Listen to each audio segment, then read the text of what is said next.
की फ्रीक्वेंसी, नाम की एनर्जी किस हद तक इम्पोर्टेंट है, ये आप इस लाइन से अंदाजा लगा सकते हो। देखो, डेट ऑफ बर्थ से कोई किसी को नहीं पहचानता। यहाँ पे राजेश जी, पंकज जी, संजीत जी, अनिल जी, साचलीन जी, रमेश जी, अमित जी सब बैठे हैं। मुझे किसी की डेट ऑफ बर्थ नहीं पता होगी, पर इनके नाम से बात कर रही हूँ ना मैं। आप भी मेरी डेट ऑफ बर्थ जानो ना जानो, मेरा नाम चलता रहेगा, भगवान की कृपा रही तो। ठीक है, तो नाम एक ऐसी चीज है जो आपकी पहचान जीते जी तो बना रहा है, आपके मरने के बाद भी आपकी नाम की पहचान बनती है, तो इसको समझना बहुत इंपॉर्टेंट है। डेट ऑफ बर्थ एक ऐसी चीज है जिसको बदला नहीं जा सकता, फिक्स है। तो डॉक्यूमेंट तो एक फिक्स चीज है, आपका प्रीवियस जितने जन्म जन्म हुए हैं उसका लेखा जोखा जो है वो एक अकाउंट है, उसके बेसिस पे आपकी डेट ऑफ बर्थ तय होती है, वो फिक्स होती है। अब नाम क्या है? नाम हमारा फ्री विल में आता है। फ्री विल मतलब भगवान ने जब ये दुनिया बनाई तो उन्होंने कर्मों के आधार पर इस दुनिया को बनाया कि जिसने जैसे कर्म किए वो अपनी जिंदगी वैसे ही जिएगा। 50% फ्री विल भी छोड़ दी भगवान ने। फ्री विल मतलब इच्छा, इंसान की इच्छा, ताकि वो अपनी फ्री विल से अपने कर्मों को सही कर पाए, और उसके पास 50% आजादी है कि वो अपनी लाइफ में कुछ भी अपनी मर्जी से कर सकता है। अब अगर आपकी 50% कुंडली खराब भी है और 50% अगर आपने अपने नाम से सही कर ली चीजों को, जैसे नाम हो गया या मोबाइल नंबर हो गया या एस्ट्रोलॉजी की रेमेडीज होती हैं या जितने भी हम टूल्स ढूंढते हैं, हीलिंग्स हो गई, रेकी हो गई, एटसेट्रा, तो भगवान ने ये फ्री विल के लिए दे रखी हैं चीजें हमें कि भाई जाओ तुम 50% सही कर सकते हो अपनी लाइफ को। ठीक है, तो अगर आपको इस डिवाइन साइंस को अप्लाई करके अपनी जिंदगी अच्छी करनी है तो ये साइंस आपके लिए, क्योंकि नाम एक ऐसी चीज है जो एक बार रख दिया गया, सालों साल जन्मों जन्म लोग उसी से आपसे कनेक्ट होने वाले हैं, वो ही गूंजेगा। जैसे एक मंत्र होता है, आप ओम नमः शिवाय, ओम नमः शिवाय, ओम नमः शिवाय चैंट कर रहे हो, ओम नमः शिवाय में एनर्जी है, है ना, आप वो मंत्र आपको आपसे भगवान से कनेक्ट करेगा। तो आपका नाम भी आपका मंत्र है, क्योंकि एक दिन में सोचा है कभी कितनी बार लोग आपको पुकारते हैं आपके नाम से? तो 1 साल का कैलकुलेट करो और आपकी जो भी उम्र है उतना कैलकुलेट करो। 50 लाख, 60 लाख, 1 करोड़, पता नहीं कितना बैठेगा, पता नहीं। वैसे बोला जाता है अगर किसी भी मंत्र को 1.25 लाख बार जाप कर लिया जाए तो सिद्ध हो जाता है, वो सिद्धि हो जाती है उसकी, सुना होगा। कई कई मंत्रों 16,000, 18,000, 20,000 में भी सिद्ध हो जाते हैं। तो सोचो आपका नाम क्या सिद्ध हो रखा होगा। और अगर वो आपके डेट ऑफ बर्थ से ट्यूनिंग में नहीं है, ट्यूनिंग बहुत जरूरी है यहाँ पे। जो भी न्यूमरोलॉजी आपको सिखाएगा वो बेसिकली ट्यूनिंग करवाता है आपकी डेट ऑफ बर्थ से। के लिए सेम फॉर्मूले नहीं है।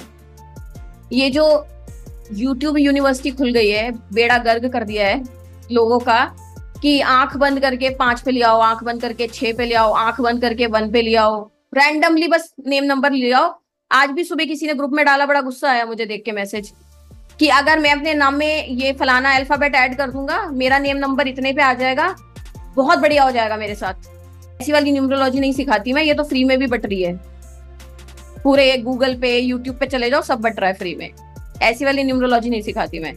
ठीक है, तो हर एक अल्फाबेट का, हर एक नेम नंबर का, कौन सा अल्फाबेट रिपीट हो रहा है, कौन सी साउंड वाइब्रेशन आ रही है, ये कुछ चीजें मिला जुला के सेट होगा, उसी के बाद चाय पी पाओगे ना।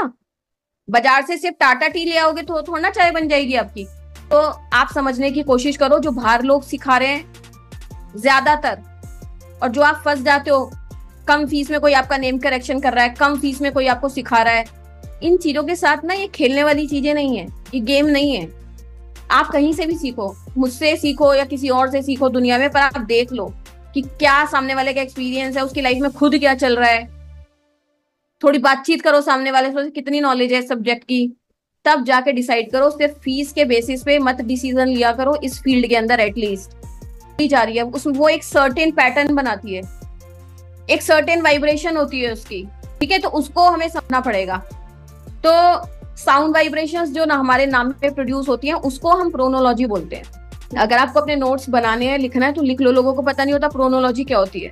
आपके नाम में जो साउंड वाइब्रेशंस होती हैं उसको प्रोनोलॉजी बोला जाता है।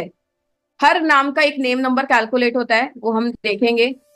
पहले के लोग कितना ध्यान देते थे, आजकल तो ट्रेंड चल गया है, यूट्यूब पे डालो, जो जिसका जो मन कर रहा है वही नाम लिखता जा रहा है। पहले के जो लोग हैं, आप अभी भी देख लो, हमेशा सोच समझ के नाम रखते थे। एक अच्छी सेरेमनी होती थी, नेम सेरेमनी, नामकरण। आजकल तो फैंसी हो गया, रेस्टोरेंट में खाना खा लेते हैं, नेम सेरेमनी हो जाती है। पहले पंडितों को बुलाया जाता था, तिथि निकलवाई जाती थी, बड़े अच्छे तरीके से नाम रखे जाते थे और ऐसे नाम रखे जाते थे जिनका कुछ सेंस हो।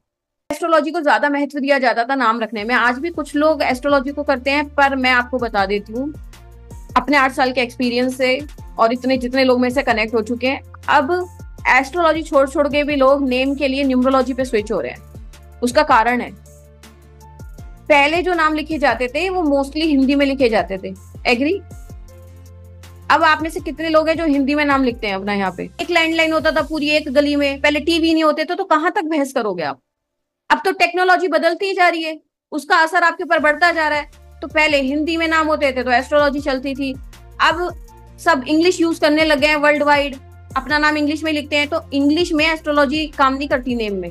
इसलिए नेम न्यूमरोलॉजी बहुत पॉपुलर हो रही है। सारे बॉलीवुड सेलिब्रिटीज, जितनी मूवीज बन रही हैं, जितने सॉन्ग्स बन रहे हैं, बॉलीवुड में आप देखो 50-50, 60-60 साल में भी लोग नाम को चेंज कर रहे हैं। कितने लोग,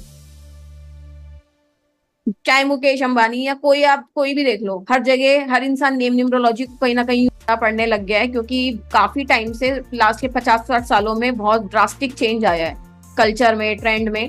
तो इसलिए नेम न्यूमरोलॉजी का इम्पैक्ट बहुत ज्यादा है। अब जो नाम रखते हैं वो न्यूमरोलॉजी से ही जो रखे जाते हैं वही सक्सेसफुल होते हैं। एस्ट्रोलॉजी से राशि वगैरह देख के हम न्यूमरोलॉजी की में कंपेयर करेंगे तो फ्लॉप हो जाते हैं।